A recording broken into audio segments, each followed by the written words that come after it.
धर्म क्षेत्रे कुरुक्षेत्रे महाकाव्य मदन मोहन तरुण के द्वारा रचित एवं उन्हीं के द्वारा पठित।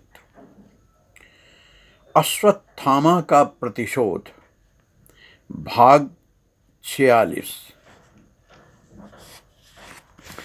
जिस दुर्योधन को पांडवों ने समझ लिया था मृत, चलने लगी थी उसकी फिर से मांग।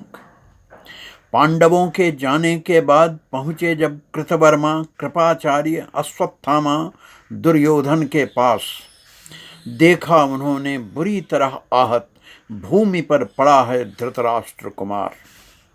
बहुत धीमी चल रही है उसकी सांस।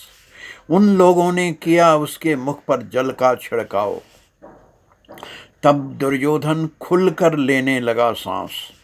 बैठ गया वह बहुत कष्ट से, जैसे फणकार खड़ा हो जाता है कटी पूंछ वाला आहत नाग। मित्र को इस दशा में देख आंसू बहाने लगा अश्वत्थामा।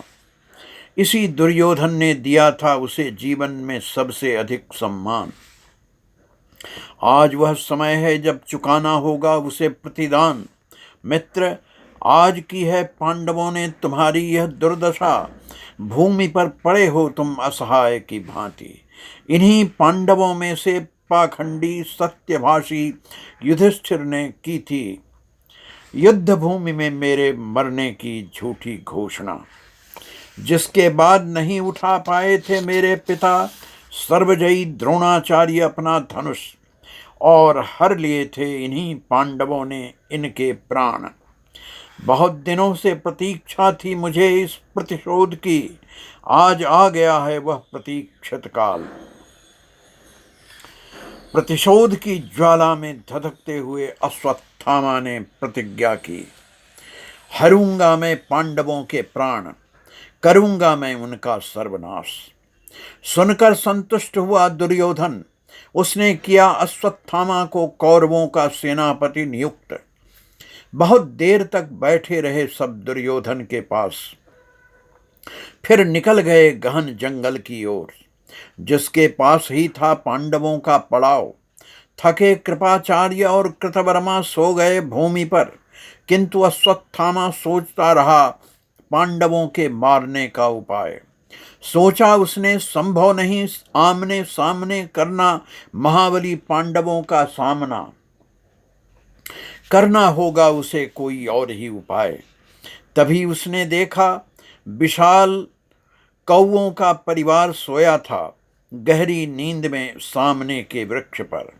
तभी एक उलूक ने कर दिया उन पर आक्रमण। अकेले ही उसने अपने पंजों के घातक प्रहारों से कर दिया कौओं के परिवार का सफाया। बस जैसे मिल गई दृष्टि अश्वत्थामा को पांडवों के विनाश की। गहन रात्रि में सो रहे थे पांडव परिवार आराम से निश्चिंत। तभी पहुंचा वहां लुकता छिपता अश्वत्थामा। उसने गहरी नींद में सोए धृष्टद्युम्न को अपने पांवों से कुचल कर मार डाला। फिर उसने ऐसी ही निर्दयता से मार डाला द्रौपदी के सारे पुत्रों को। कृतवर्मा और कृपाचार्य ने लगा दी छावनी में आग। उससे भी हो गया पांडव परिवार के अनेकों सदस्यों का संहार। नहीं थे उस रात छावनी में पांचों भाई, इसीलिए नहीं कोई ले पाया निर्णय। फिर छाया भी था चारों ओर रात्रि का असूझ अंधकार। फिर भी पहचान लिया कुछ लोगों ने अश्वत्थामा को, जिसने किया था अंधेरे में यह भयावह कार्य।